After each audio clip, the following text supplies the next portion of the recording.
Good morning student. SBD school की online क्लासों में आप सभी का स्वागत है।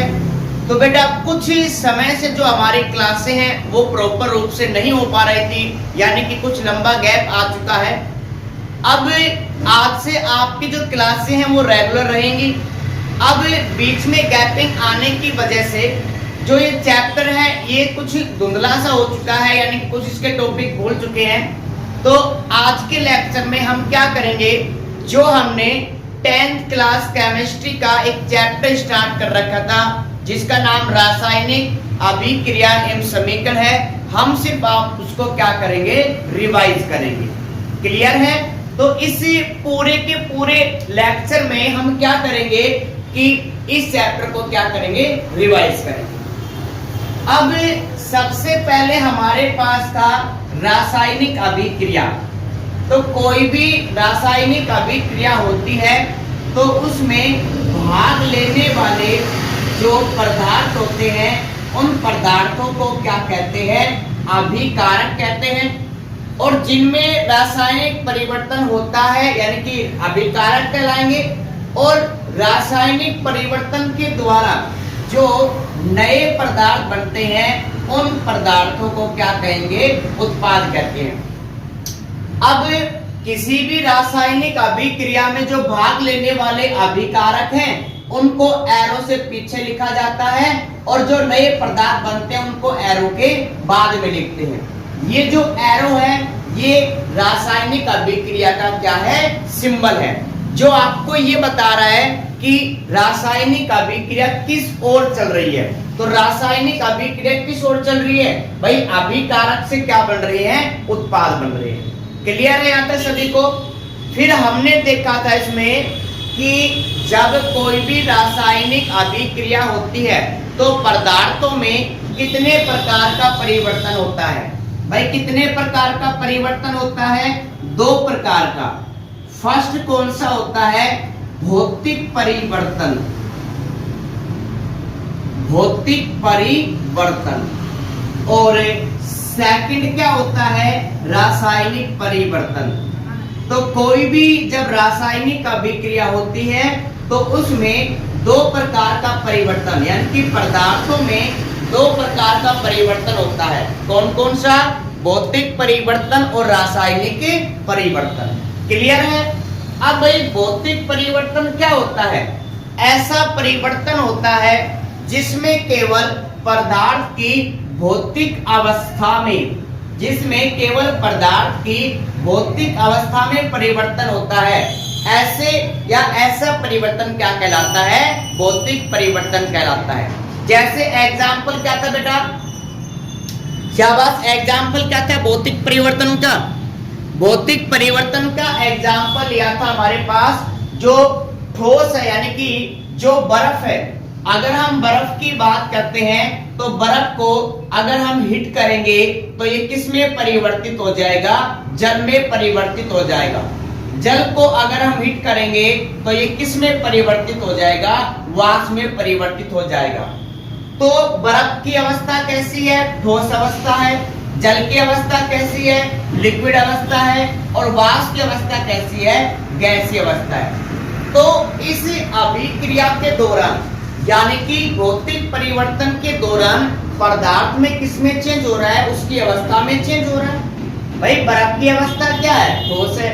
जल की अवस्था क्या है, लिक्विड है। और वाष्प की अवस्था क्या है, गैसीय अवस्था है।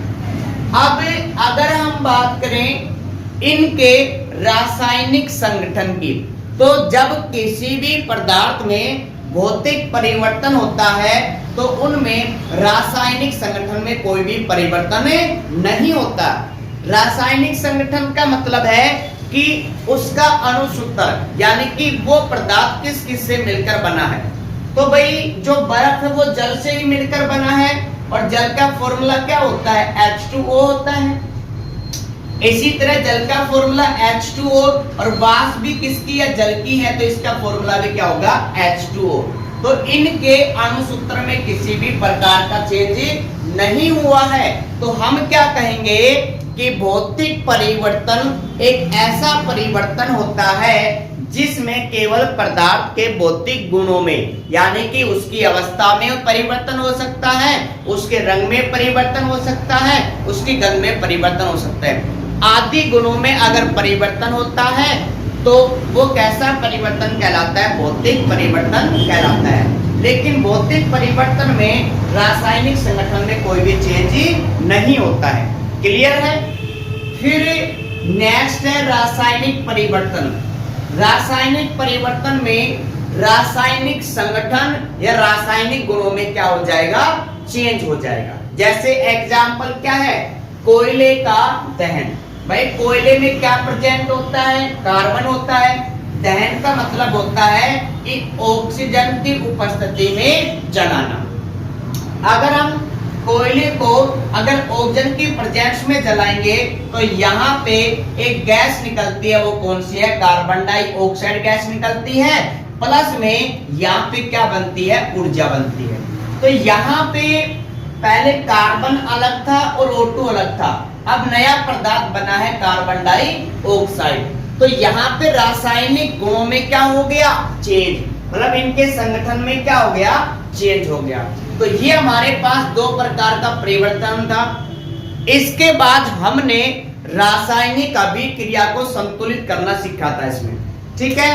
फिर क्वेश्चन बना था कि भाई किसी भी रासायनिक अभिक्रिया को संतुलित करना क्यों आवश्यक है?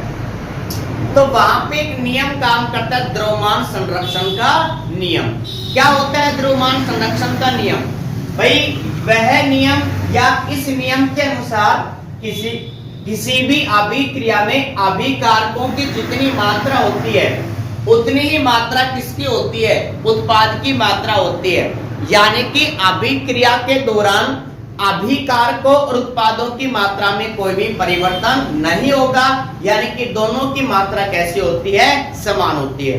इसीलिए किसी भी रासायनिक अभिक्रिया को संतुलित करना क्यों आवश्यक है? इसलिए मतलब हम कह सकते हैं कि इसीलिए किसी भी रासायनिक अभिक्रिया को संतुलित करना आवश्यक होता है। क्लियर है यहाँ तक सभी को? फिर हमने क्वेश्चंस पढ़ा था कि किसी भी रासायनिक अभिक्रिया को संतुलित करने के लिए किसका प्रयोग या किस विधि का प्रयोग करते हैं? तो उस विधि का नाम था हिट एंड ट्रायल विधि। ट्रायल विधि या इसी का एक दूसरा नाम था अनुमानी विधि। अनुमानी विधि। तो किसी भी रासायनिक अभिक्रिया को संतुलित करने के लिए जिस विधि का प्रयोग करते हैं उसको क्या कहते हैं? हिट एंड ट्रायल विधि कहते हैं या क्या कहते हैं? अनुमानी विधि कहते हैं। बेटा क्लियर है आप सभी को यहाँ तक? ठीक है, आज सिर्फ हम रिवाइज ही करेंगे। तो ये हमारे पास इतना टॉपिक हो चुका है कि रासायनिक परिवर्तन के दौरान मतलब रासायनिक परिवर्तन क्या होता है, भौतिक परिवर्तन क्या होता है, किसी भी रासायनिक अभिक्रिया को संतुलित करना क्यों आवश्यक है या किस विधि का प्रयोग करते हैं। क्लियर है यहाँ तक सभी को? अब इसके बाद आता है यहाँ से टॉपिक रासायनिक अभिक्रियाओं के प्रकार, जो कि एक इम्पोर्टेंट टॉपिक है। ध्यान रखना, एग्जाम में आपको क्वेश्चंस यहाँ से बहुत अधिक मिलेंगे, यानी कि जो भी क्वेश्चंस बनते हैं अधिकतर वो आपको कहाँ से मिलेंगे? इस टॉपिक से मिलेंगे। तो नेक्स्ट टॉपिक है रासायनिक अभिक्रियाओं के प्रकार। तो फर्स्ट हमने रासायनिक अभिक्रिया पढ़ी, जिसमें संयोजन अभिक्रिया। संयोजन अभिक्रिया, ठीक है। इसी का एक दूसरा नाम था योगात्मक अभिक्रिया।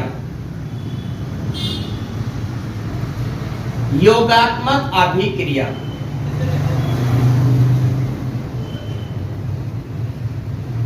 क्लियर है? तो संयोजन अभिक्रिया क्या थी बेटा? मतलब ऐसी अभिक्रियाएं जिनमें दो अभिकारक आपस में जुड़कर एकल उत्पाद का निर्माण करते हैं, वो क्या कहलाती हैं? संयोजन अभिक्रियाएं कहलाती है। अगर हम इनके एग्जाम्पल की बात करें बेटा, तो इसका एग्जाम्पल था कोयले का दहन। ये बताया था मैंने आपको कि कोयले का दहन किस प्रकार की अभिक्रिया का उदाहरण है, लिखिए। तो कोयले का दहन क्या है, हमारे पास दो प्रकार की अभिक्रिया होंगी। भाई कोयले का दहन के पहले समीकरण लिखते हैं कि कार्बन ऑक्सीजन से क्रिया करता है, तो यहाँ पे क्या बनेगा, कार्बन डाइऑक्साइड। इसमें क्लियर है। तो यहाँ पे ये दो प्रकार की अभिक्रिया है भाई। अभिकारक कितने हैं, दो। उत्पाद कितना है, एक। तो ऐसी अभिक्रियाएं जिनमें दो या दो से अधिक अभिकारक आपस में जुड़कर एकल उत्पाद का निर्माण करते हैं, तो वो संयोजन अभिक्रिया कहलाती है। तो एक तो संयोजन अभिक्रिया का उदाहरण है, एक कार्बन के साथ क्या जुड़ रहा है, ऑक्सीजन। और हमने पढ़ा था कि ऑक्सीजन का जुड़ना क्या कहलाता है, ऑक्सीकरण कहलाता है। तो ये दो प्रकार के अभिक्रियाओं का उदाहरण है, एक तो संयोजन अभिक्रिया का और दूसरा हमारे पास कौन सा है, ऑक्सीकरण अभिक्रिया का। क्लियर है। इसी के साथ इसका दूसरा एग्जाम्पल था, ये एग्जाम्पल नंबर फर्स्ट, ये example number second. CH2 double bond CH2, इसका नाम था एथीन। जब एथीन कि आप हाइड्रोजन से क्रिया कराओगे निकेल उत्प्रेरक के प्रेजेंस में, तो यहाँ पे क्या बनता है, एल्केन, जिसको क्या कहते हैं, वनस्पति घी कहते हैं। यानी कि वनस्पति तेल से वनस्पति घी बनाने के लिए जिन विधि का प्रयोग करते हैं वो क्या कहलाते हैं, हमारे पास वनस्पति तेल से वनस्पति घी बनाने की जो अभिक्रिया है वो किसका एग्जाम्पल है, संयोजन अभिक्रिया का। सेकंड हमने पढ़ा था वियोजन। वियोजन अभिक्रिया या इसका दूसरा नाम होता है अपघटन अभिक्रिया। तो नाम से ही मालूम था वियोजन मतलब क्या होगा कि इसमें एक जो यानी कि एकल जो अभिकारक होता है वो टूट कर क्या बनाता है, दो या दो से अधिक उत्पादों का निर्माण करता है। फिर हमने पढ़ा था इसमें कि कारक के आधार पे जो वियोजन अभिक्रियाएं हैं वो कितने प्रकार की होती है, 3 प्रकार की होती है। अगर अपघटन या वियोजन ताप की यानी कि ऊष्मा की प्रेजेंस में होता है तो उस अभिक्रिया का नाम होता है ऊष्मीय अपघटन। क्या नाम होता है, ऊष्मीय अपघटन। ठीक है। एग्जाम्पल क्या था, कैल्शियम कार्बोनेट को जब हीट करेंगे तो कैल्शियम ऑक्साइड प्लस में कौन सी गैस बनेगी, कार्बन डाइऑक्साइड गैस बनेगी। सेकंड था, अगर विद्युत की उपस्थिति में होता है तो इसको कहते हैं विद्युतीय अपघटन। क्या कहते हैं, विद्युतीय अपघटन कहते हैं। जैसे एग्जाम्पल NaCl, अगर हम इसमें विद्युत धारा प्रवाहित करेंगे तो Na+ मिलेगा और क्लोरीन क्या मिलेगी, गैस। बैलेंस करना आप इसको। इसी के साथ अगर प्रकाश की उपस्थिति में होता है तो इसको हम कहेंगे प्रकाशीय अपघटन। क्या कहेंगे बेटा, प्रकाशीय अपघटन कहेंगे।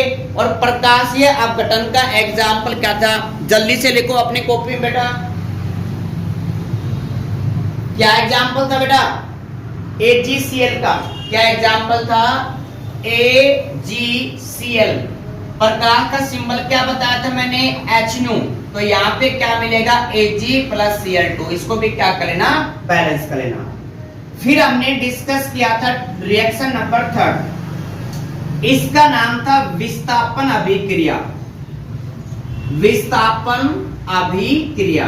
तो विस्थापन अभिक्रिया में क्या होता है, एक उच्च क्रियाशील धातु निम्न क्रियाशील धातु को क्या कर देता है, विस्थापित कर देता है, और जिसके द्वारा नए पदार्थों का क्या होता है, निर्माण होता है। जैसे एग्जाम्पल हमने पढ़ा था कि जिंक की अभिक्रिया कॉपर सल्फेट से कराते हैं, तो कॉपर सल्फेट में से जो कॉपर है वो जिंक के द्वारा प्रतिस्थापित हो जाएगा और एक नया पदार्थ बनेगा, जिंक सल्फेट प्लस में क्या बनेगा, कॉपर। और इसमें मैंने आपको ये भी तो बताया था कि कॉपर सल्फेट का जो नीला रंग होता है विलयन का, वो मलिन क्यों हो जाता है, ये भी तो क्वेश्चन बनता है यहाँ से।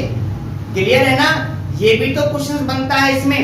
तो यहाँ पे हमारे पास एक सीरीज आई थी जिसका नाम था सक्रियता श्रेणी, है ना, कि लेके बाबा का नाम मजे से आला जी। या दूसरी जो हमारे पास ट्रिक थी जो मैंने आपको लिखा इसमें, वो है कि पैसों का मजा आला, जींस फैशन लड़ावे है, क्यों मरे ये जी सोना पिटावे है। तो उसके आधार पे हम ये पता लगा सकते हैं कि कौन सी धातु अधिक क्रियाशील है और कौन सी धातु कम क्रियाशील है। क्लियर है यहां तक सभी को? आप भाई सभी को क्लियर है यहां तक? आगे चलें भाई, ठीक है। तो ये थी विस्थापन अभिक्रिया। इसके बाद हमने रिएक्शन नंबर 4 पढ़ी थी जिसका नाम था द्विवीय विस्थापन अभिक्रिया। द्विवीय विस्थापन अभिक्रिया। द्विवीय विस्थापन अभिक्रिया में क्या होता है कि अभिकारकों के बीच आयनों का आदान प्रदान होता है और आयनों के आदान प्रदान से नए यौगिकों का निर्माण होता है। तो उसको क्या कहते हैं? विस्थापन अभिक्रिया कहते हैं। इसी के साथ साथ हमने एक नेक्स्ट रिएक्शन डिस्कस किया था जिसका नाम था, पहले आप ऐसा करो तो इसको नोट कर लो पहले, ठीक है, वीडियो को पॉज करो और जल्दी से इसको नोट करो, फिर आगे चलते हैं। ठीक है बेटा, नोट कर लिया? ठीक है। अब इसके बाद हमने डिस्कस किया था कि ऑक्सीकरण और अपचयन, ऑक्सीकरण अपचयन या इसको रेडॉक्स अभिक्रिया के नाम से जानते हैं, ये हमने डिस्कस किया था। यानी कि ऑक्सीकरण कब होगा और अपचयन कब होगा, ये भी हमने क्या किया था? डिस्कस किया था पिछले वाले लेक्चर में। तो नेक्स्ट हमारे पास जो अभिक्रिया है उसका नाम है ऑक्सीकरण, ऑक्सीकरण अपचयन अभिक्रिया। ऑक्सीकरण अपचयन अभिक्रिया या इसी का एक नाम होता है रेडॉक्स अभिक्रिया। क्या नाम होता है? रेडॉक्स अभिक्रिया। तो शाबाश बेटा, याद करो क्या पढ़ा था आपने इसमें ऑक्सीकरण और अपचयन अभिक्रिया में। तो हमने सीखा था एक तो ऑक्सीजन के आधार पे और एक हाइड्रोजन के आधार पे, मतलब किसका ऑक्सीकरण होता है किसका अपचयन होता है। तो हमने सीखा था कि ऑक्सीजन का जुड़ना क्या कहलाता है? ऑक्सीकरण कहलाता है, और ऑक्सीजन का निकलना क्या कहलाता है? अपचयन कहलाता है। क्लियर है? फिर हमने हाइड्रोजन के आधार पे किया था इसमें कि हाइड्रोजन का निकलना, अगर किसी भी पदार्थ से हाइड्रोजन निकलता है तो उसका क्या होगा? ऑक्सीकरण। अगर किसी भी पदार्थ में हाइड्रोजन जुड़ता है तो उसका क्या होगा? अपचयन। क्लियर है? जैसे एग्जाम्पल, हम कार्बन यानी कि कॉपर ऑक्साइड है, इसकी अभिक्रिया कार्बन से कराते हैं तो मिलेगा हमें कॉपर और प्लस में कार्बन मोनोऑक्साइड। तो यहाँ पे कॉपर में से ऑक्सीजन निकल चुका है कॉपर ऑक्साइड में से, और क्या बन गया? कॉपर। तो ऑक्सीजन का निकलना क्या कहलाता है? ऑक्सीकरण। तो यहाँ पे इसका क्या हो गया? ऑक्सीकरण हो गया। कार्बन के पास सॉरी ऑक्सीजन का निकलना क्या कहलाता है? अपचयन। तो यहाँ पे इसका क्या हो गया? अपचयन हो गया। नेक्स्ट, कार्बन में से कार्बन मोनोऑक्साइड बना है, तो कार्बन जब कार्बन मोनोऑक्साइड में बदला है तो इसका मतलब इसके साथ क्या जुड़ा है? ऑक्सीजन। और ऑक्सीजन का जुड़ना क्या कहलाता है? ऑक्सीकरण कहलाता है। क्लियर है यहां तक सभी को? अब ऐसी अभिक्रिया जिसमें ऑक्सीकरण भी होता है और जिसमें अपचयन भी होता है, उस अभिक्रिया को क्या कहते हैं? ऑक्सीकरण अपचयन अभिक्रिया, या उसको क्या कहते हैं? रेडॉक्स अभिक्रिया कहते हैं। अब जल्दी से आप वीडियो को फिर से पॉज करो, अब हम आगे चलते हैं फिर इसमें। ठीक है, जल्दी से वीडियो को पॉज करो और इसको क्या कर लो? नोट करो। इसमें कर लिया आप सभी ने नोट? तो अब हम आज का नया टॉपिक स्टार्ट करते हैं। इससे पहले जितने भी हमने टॉपिक पढ़े हैं वो हम प्रीवियस क्लासों में पढ़ चुके हैं। क्लियर है? तो आज का हमारे पास टॉपिक है संक्षारण। संक्षारण, ठीक है। तो सबसे पहले हम बात करते हैं कि संक्षारण होता क्या है।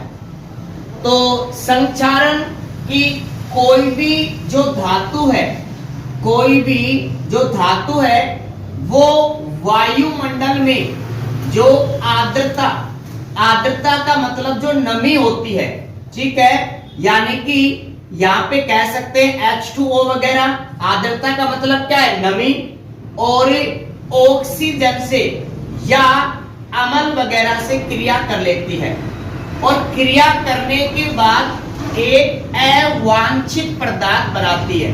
कौन सा बनाती है? अवांछित पदार्थ। अवांछित पदार्थ का मतलब है कि अनावश्यक पदार्थ जिसका कोई उपयोग नहीं होता है।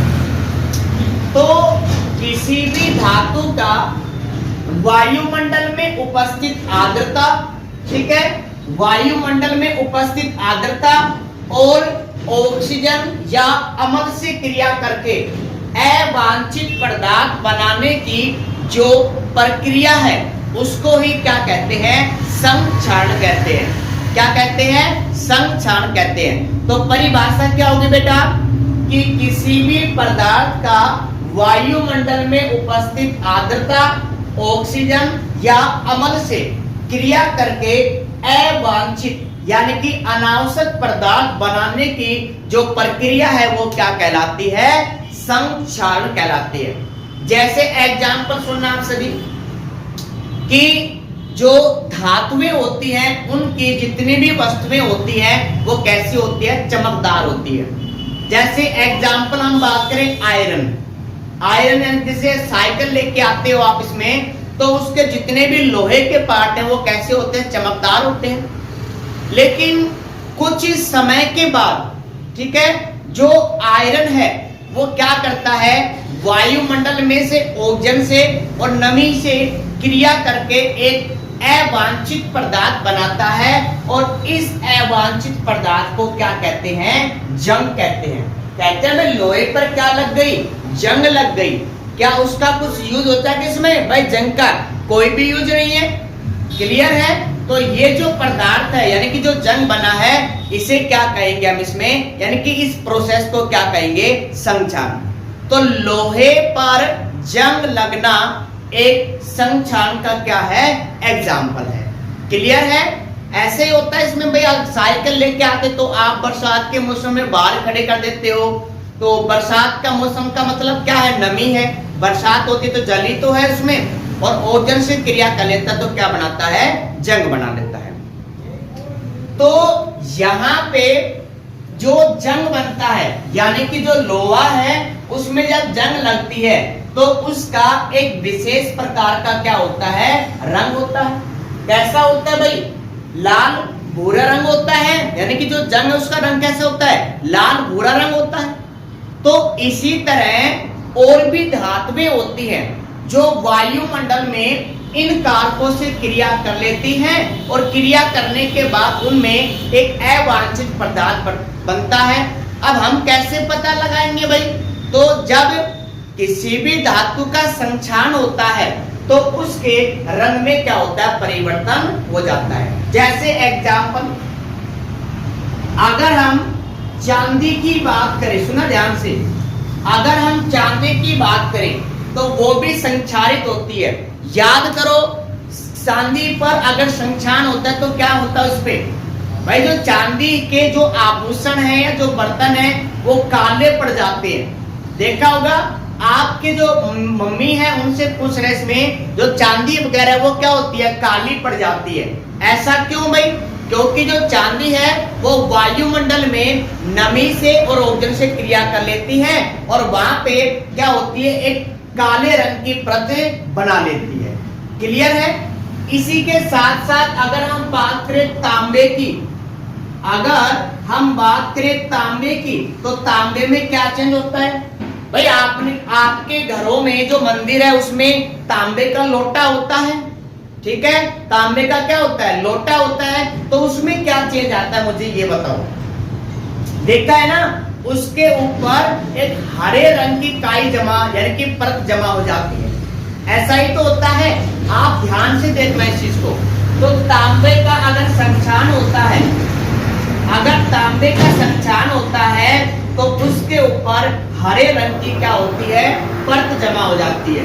किस रंग की भाई, हरे रंग की क्या होती है, परत जमा हो जाती है। क्लियर है यहां तक सभी को। तो संक्षारण क्या है, ये प्रोसेस होती है।